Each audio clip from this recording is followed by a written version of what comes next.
सपा के भी मैदान में उतर चुके हैं, सभी पॉलिटिकल पार्टियों के कैंडिडेट्स आ चुके हैं। आप लोगों की क्या पहली प्रतिक्रिया, आपको क्या सेंस मिल रही है आज उत्तर प्रदेश से? आपके जब कैंडिडेट लोगों के बीच में अब जा रहे हैं, आपने नाम अनाउंस किए हैं, पहली प्रतिक्रिया आपकी जानना चाहूंगा। देखिए, हम चुनाव पूरे दम से लड़ रहे हैं, पूरी शक्ति से लड़ रहे हैं, और मुझे लगता है कि जो महत्वपूर्ण मुद्दे हैं जिन पर चर्चा होनी चाहिए, विकास के मुद्दे, बेरोजगारी, महंगाई, महिलाओं पर जो अत्याचार हो रहा है, उनकी सुरक्षा, ये मुद्दे मुख्य तौर पर कांग्रेस पार्टी उठा रही है, और संघर्ष भी इन पर कांग्रेस पार्टी ने ही किया है पिछले 2 सालों से।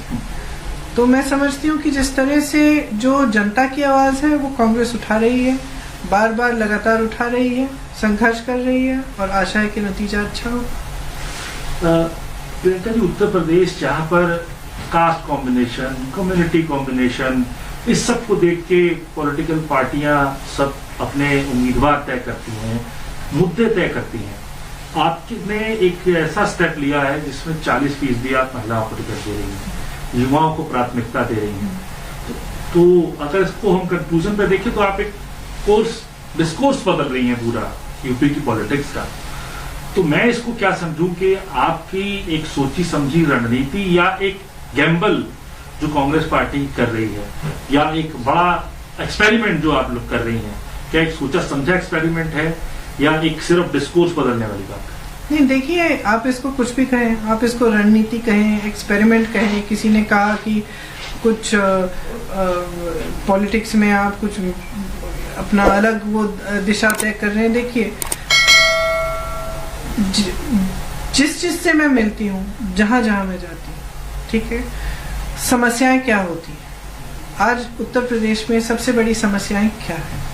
समस्या ये है कि महिला के पास गैस सिलेंडर भी है तो वो भरवा नहीं पा रही, वो नया खरीद नहीं पा रही। समस्या ये है कि सरसों की तेल जो है 200 रुपए बोतल मिल रही है। समस्या ये है कि किसानों को अपने फसल का दाम नहीं मिल रहा है।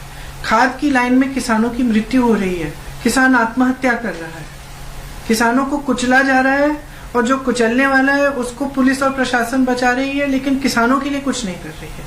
उन परिवारों के पर FIR डाले जा रहे हैं, लेकिन जिसने अत्याचार किया है उसका कुछ नहीं हो रहा है। तो जो परिस्थितियां हैं और जो असलियत है प्रदेश की, वो सामने है। पब्लिक इस असलियत को जानती है।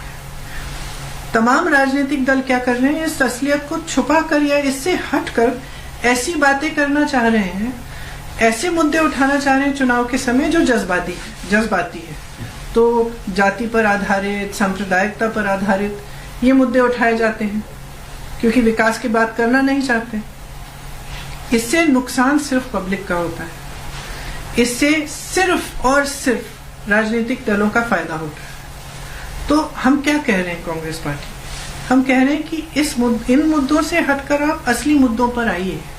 आप चुनाव के प्रचार के लिए आए हैं, आप नेता हैं, आप सरकार बनाना चाहते हैं, तो आप जनता को बताइए कि आप क्या कर रहे हैं।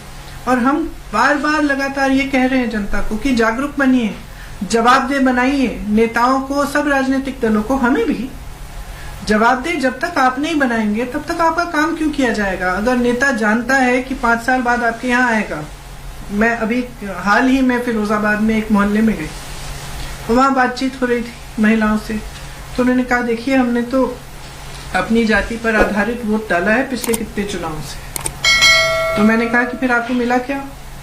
यहाँ पे तो पानी भी नहीं आ रहा है, बिजली भी नहीं है, ये सड़क के ऊपर नाला है, आप कह रही हो कि आप चूड़ियां बना रही हो, चूड़ियों के लिए आपको कुछ नहीं मिल रहा है। बड़े बड़े उद्योगपति वो फूल रहे हैं, फल रहे हैं, क्या मिला आपको? तो कहने लगी कि ये बात तो ठीक है। तो मैंने कहा कि क्यों नहीं मिल रहा है? क्योंकि जो नेता है वो जानता है कि वो 5 साल बाद आएगा तो आप जाति पर आधारित वोट दे देंगी। आपने तो कभी उनसे पूछा भी नहीं कि काम क्यों नहीं कर रहे हैं आपके लिए। उसको मालूम है वो जवाबदेह नहीं है, जब उसको मालूम है तो क्यों करेगा? तो इस तरह से हम क्या कह रहे हैं?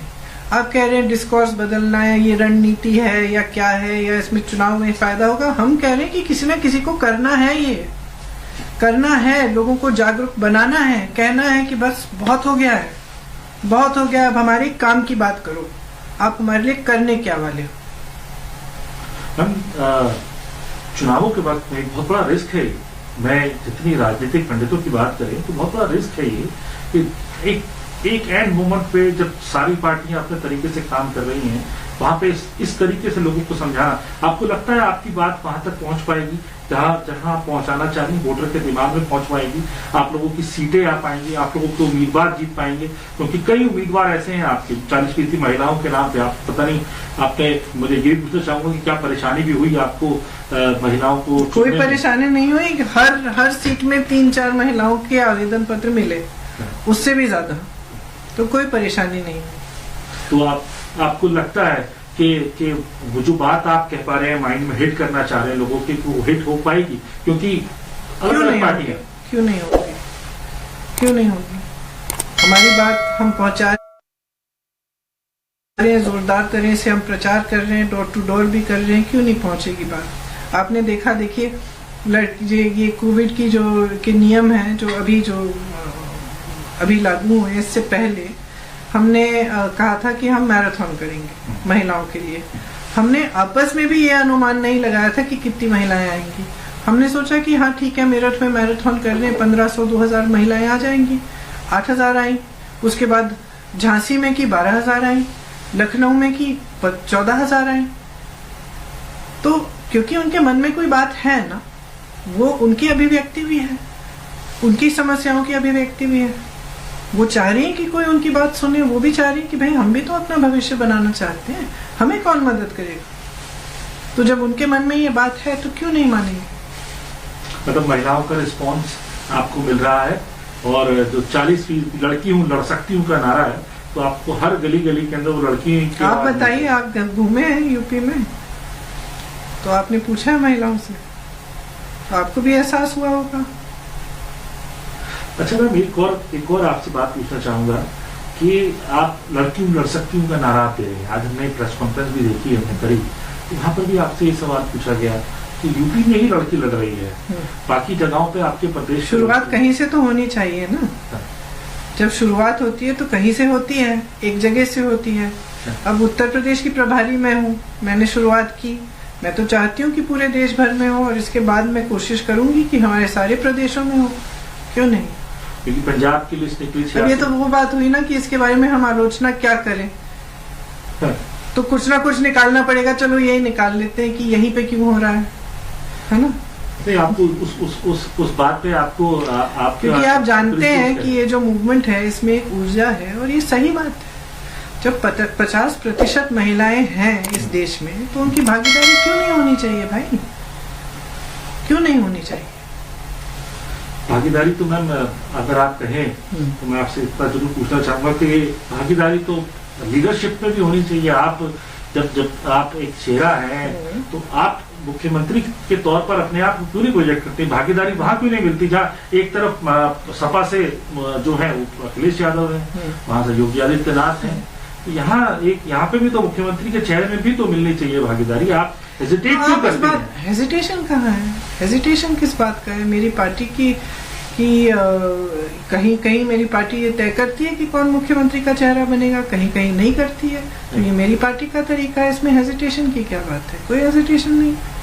आपने कहा भी कि आप ही हैं। कोई हेजिट नहीं, मैं ये नहीं कह रही हूँ कि मैं ही हूँ चेहरा, वो तो मैंने थोड़ा चिढ़ के कह दिया, क्योंकि बार बार आप लोग वही सवाल कर रहे हैं, ऐसी कौन सी बड़ी बात है?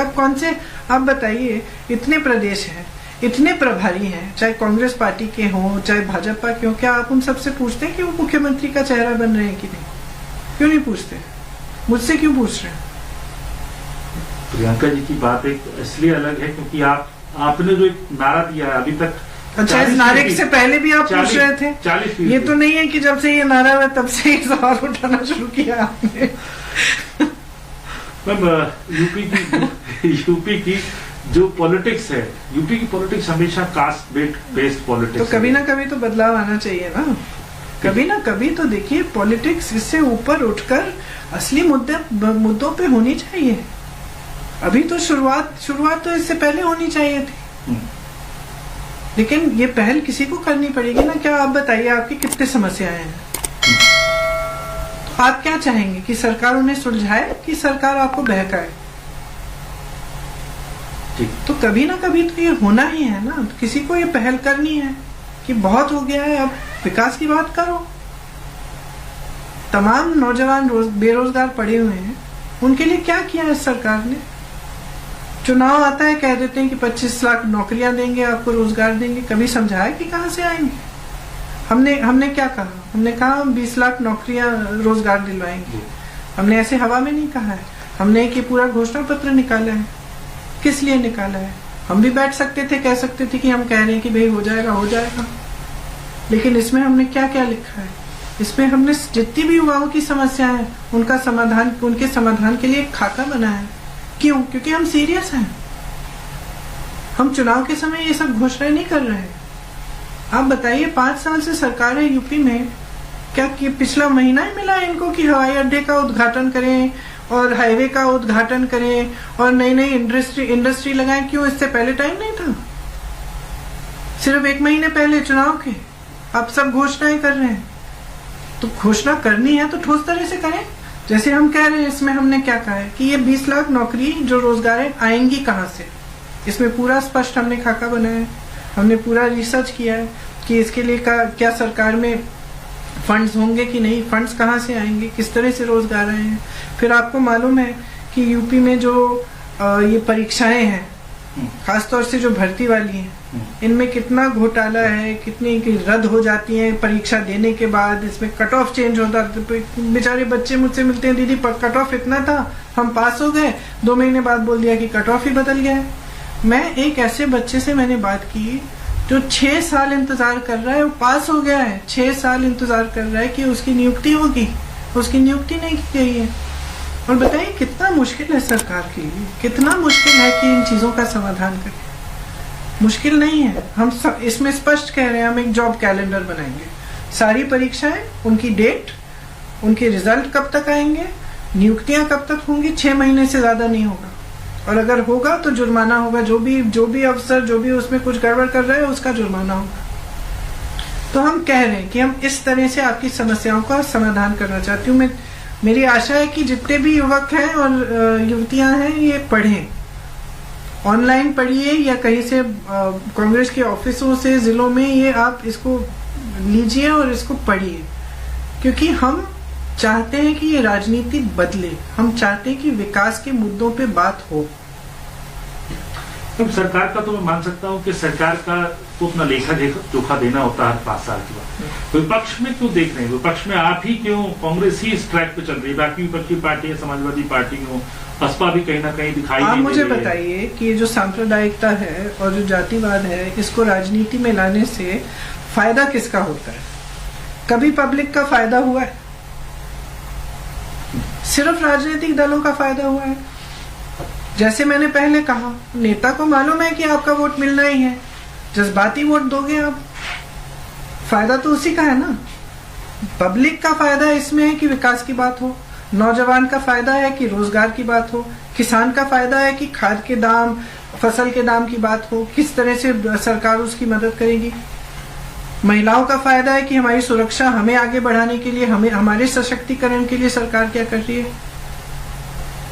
तो मैं तो बार बार यही कह रही हूँ कि जो राजनीतिक दल इस तरह की पॉलिटिक्स करते हैं वो सिर्फ अपना स्वार्थ साध रहे हैं और क्या कर रहे हैं।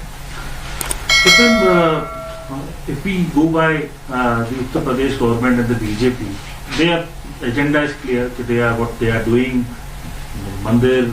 अब आप बताइए, they are saying it's 80% versus 20%. The truth is it is 99% versus 1%. The truth is that in this country today and in Uttar Pradesh also, there are just a few friends of the government, big businesses which are benefiting, which are profiting. Everybody else is in great pain.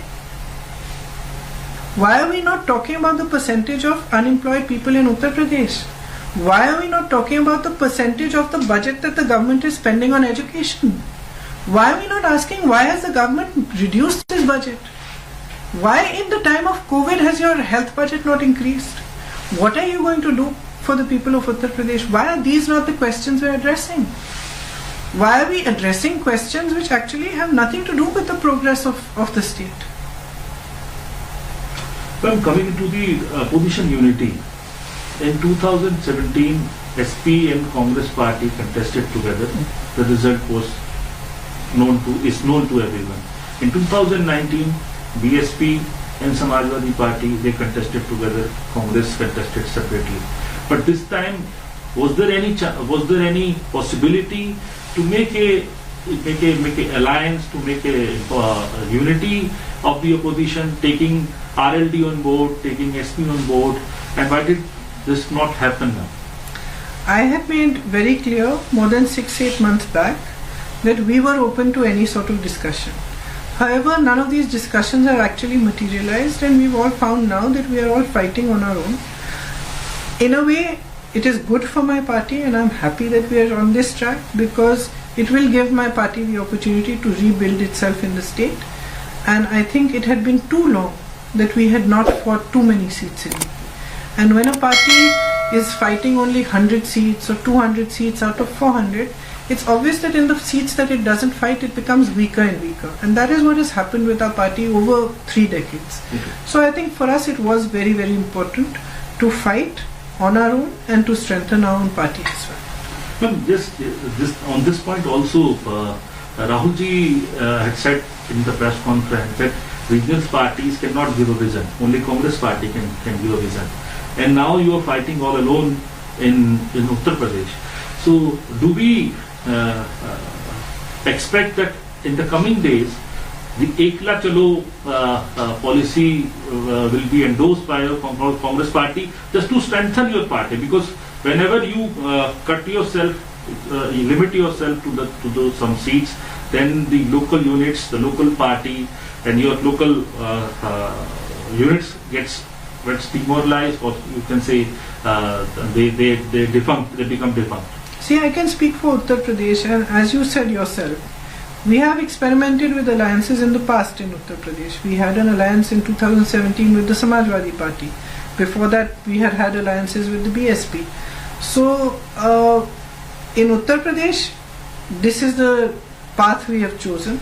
I cannot speak for the other states or whether the Congress party is going to choose this path in all the states. I don't think so. I think it will have a dynamic policy about this, and it will take the decision according to what the circumstances in those particular states are.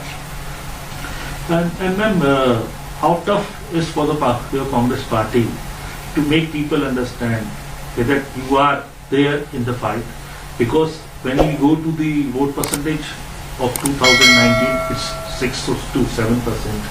When we go to 2017, it's almost 6%. And same as in 2014, and in 2019 there were 11% votes of Congress, vote share of the Congress party, and seats were almost 28 when we fought alone.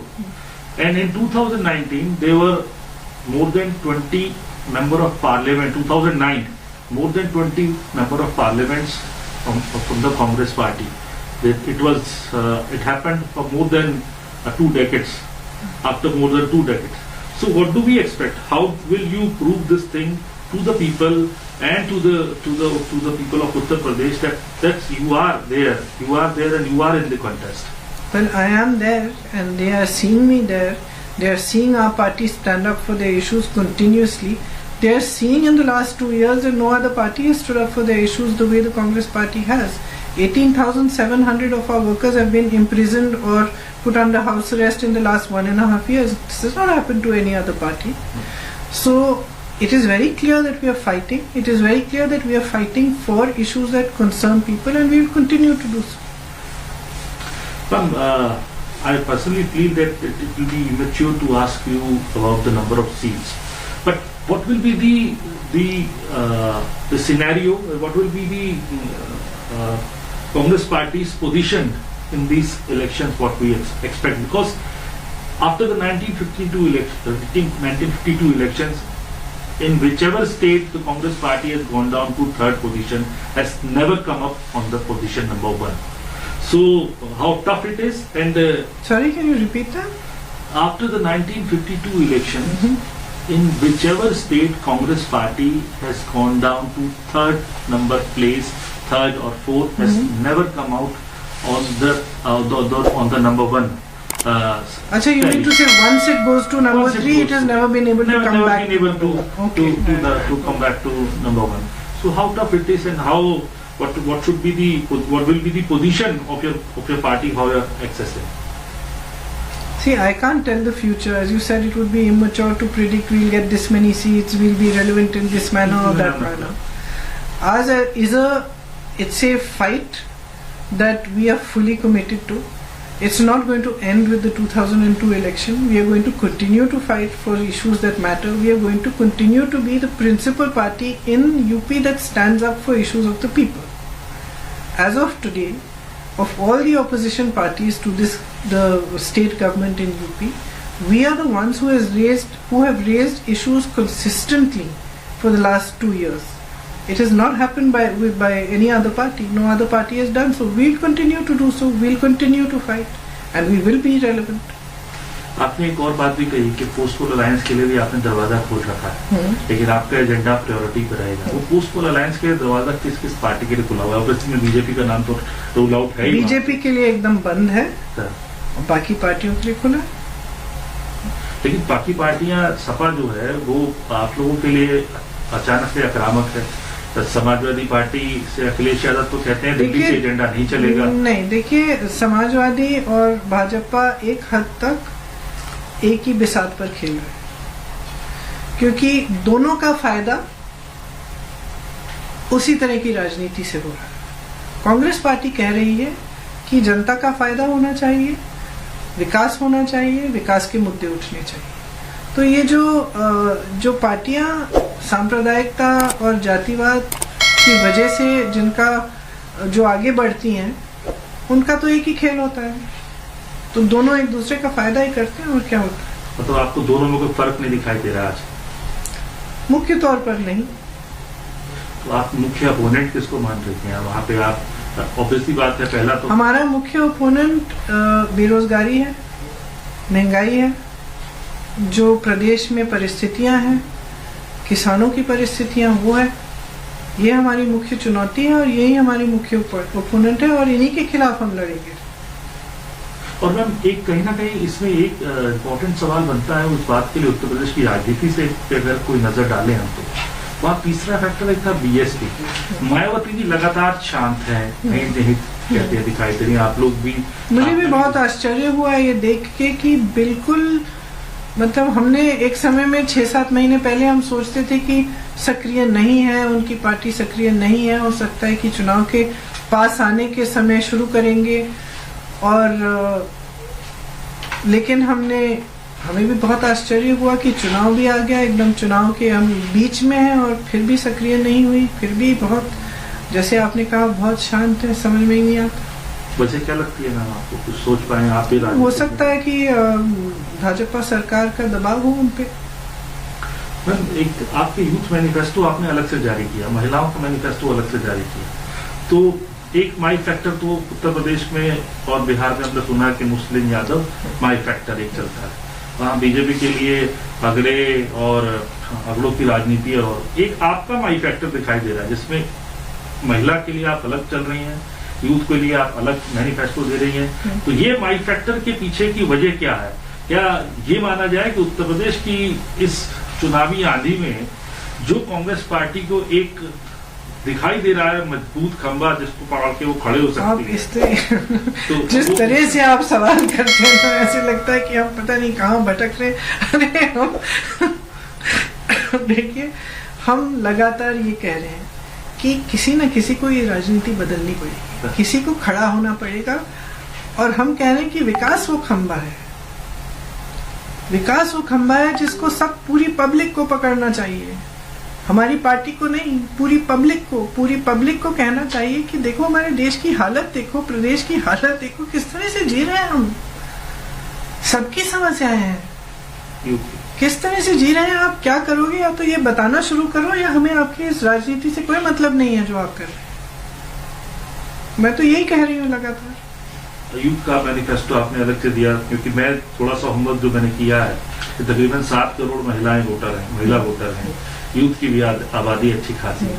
तो आपके favour में, क्योंकि आप ही उनकी, अगर मैं बात करूं तो आप उनकी बात कर रही हैं, आप यूथ मैनिफेस्टो अलग से निकाल रही हैं, इसकी वजह क्या, क्यों आपको लग रही है इसके लिए अलग से उनको विजन देना पड़ा? महिलाओं के लिए आपके लिए एक अलग से विजन डॉक्यूमेंट आपने बनाया, और ये माई फैक्टर आपके लिए काम करेगा क्या? क्योंकि जैसे मैंने कहा, आप तो इसको एक तरह से सिनिकल तरह से देख रहे हैं कि ये राजनीति के लिए हो रहा है, कि ये वोट बैंक है, वो वोट बैंक है। मैं कह रही हूँ कि राजनीति को बदलने का समय आ गया है। मैं कह रही हूँ कि युवा और महिला इस राजनीति को बदल सकते हैं। कैसे बदल सकते हैं? अपना हक मांगकर। युवा का हक है, कोई एहसान नहीं करता उन पे रोजगार देकर, कोई भी पॉलिटिकल पार्टी एहसान नहीं कर रही है। उनका हक है, उनका अधिकार है।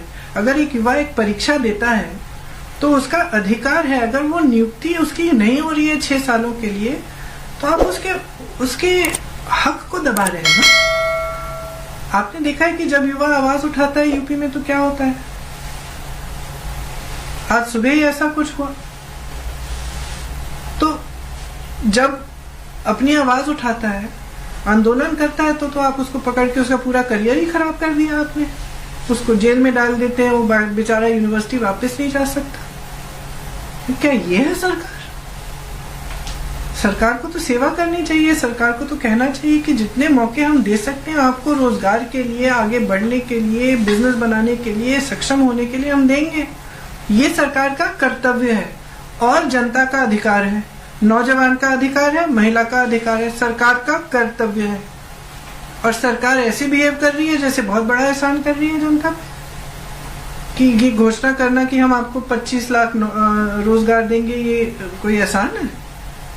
तो हम तो सिंपल सी बात कह रहे हैं कि आपका हक है, आपका अधिकार है, मांगो, खड़े हो जाओ। मैं बिल्कुल बांधे 2-3 सवाल आपसे पूछना चाहूंगा। पहला ये कि उत्तर प्रदेश में जो है अभी तो फिलहाल कोरोना की वजह से रैलियों के ऊपर रोक है, आप यहाँ से भी बैठ के संवाद कर रही हैं। अब आप पर्टिकुलर स्टेशन कब होने वाली है लखनऊ में, जहाँ से बैठ के आप कंट्रोल रूम को पूरा देख? मैं तो लखनऊ में सितंबर से ही स्टेशन हूँ। हाँ। अभी कोरोना की वजह से कुछ ऐसी परिस्थितियां हैं, और ज्यादातर चुनाव जो पहले 2-3 फेज में है वो इधर पश्चिमी यूपी में है। हाँ। तो ये वहाँ दिल्ली से आसान पड़ता है कि यहाँ से एक्सेस करना, लखनऊ से थोड़ा दूर है, इसलिए कुछ दिनों के लिए यहाँ हूँ। लेकिन मैं तो ज्यादातर तो लखनऊ में ही रहती हूँ। और मैं 5 स्टेट्स के इलेक्शन है, क्योंकि आपकी भूमिका में यूपी के ही नहीं, आगे भी जो है पार्टी आपको यूज करती है, आपकी तरफ से जो है कंट्रीब्यूशन मांगती है। 5 स्टेट्स के इलेक्शन में क्या आपका आकलन है कि क्या किस तरीके से आप देख रही हैं, और कितना और आगे भी आप स्टेट्स में प्रचार करने जाएंगी? देखिए, इससे पहले भी असम में मैं गई थी प्रचार करने के लिए, गोवा में भी मैं जा चुकी हूँ। जहाँ जहाँ मेरी पार्टी बोलेगी वहाँ मैं जरूर जाऊंगी, और मेरी आशा है कि हम हर जगह अच्छा करेंगे। मैं आखिरी सवाल चलते चलते आपसे पूछना चाहूंगा, क्योंकि एक राष्ट्रीय राजनीति का भी आप एक जो है मुख्य चेहरा है। राष्ट्रीय राजनीति में भी आज की जो एक उथल पुथल रही वो रही वॉर मेमोरियल को लेके, अमर जवान ज्योति को लेके। उसको पहले ये कहा गया कि भाई वहां से शिफ्ट किया जाएगा वॉर मेमोरियल में। बाद में सरकार की तरफ से कहीं ना कहीं सफाई आई कि उस ज्योति को वहीं रखा जाएगा, ज्योति को नहीं हटाया जा रहा, बस वहां से हटके प्रज्वलित करके उसको वहां वॉर मेमोरियल पर करा जा रहा है, और सुभाष चंद्र बोस जी की मूर्ति वहां पर लगाई जाएगी। लेकिन उस पर राजनीतिक भी वो बात हो गई, विपक्ष के भी नेताओं ने उसको आड़े हाथों लिया। क्या लगता है कि मैम इस इशू के ऊपर जो है ये एक पॉलिटिकल इशू क्यों बन गया, और सरकार की मंशा आपको कहाँ लगती है इसके पीछे? देखिए, सरकार की मंशा मुझे समझ में नहीं आती। जब किसान त्रस्त है, गन्ना का इतना बकाया है, उसका दुगना आप खर्च कर रहे हो उसी पार्लियामेंट के सुंदरीकरण को, जो 70 साल से बिल्कुल सही है। तो मुझे तो इनकी मंशा समझ में ही नहीं आती कि आप खर्चे इस तरह के कर रहे हैं। प्रधानमंत्री के 2 हवाई जहाज हैं, वो 16,000 करोड़ के हैं, और आप किसानों का बकाया नहीं दे पा रहे हैं, और उस पर आप ध्यान ही नहीं दे रहे हैं। अब इनको इन चीजों को मुद्दा बनाना, अब ये क्यों अमर जवान ज्योति को इतने सालों बाद बुझाकर कहीं और ले जाना चाह रहे हैं, क्या करना चाह रहे हैं, हमें तो बिल्कुल, मेरे तो समझ से बाहर है। और हमारी जो एक परंपरा है जो इतने सालों के लिए रही है कि वो ज्योति कभी नहीं बुझेगी, उसका तो सम्मान करना चाहिए।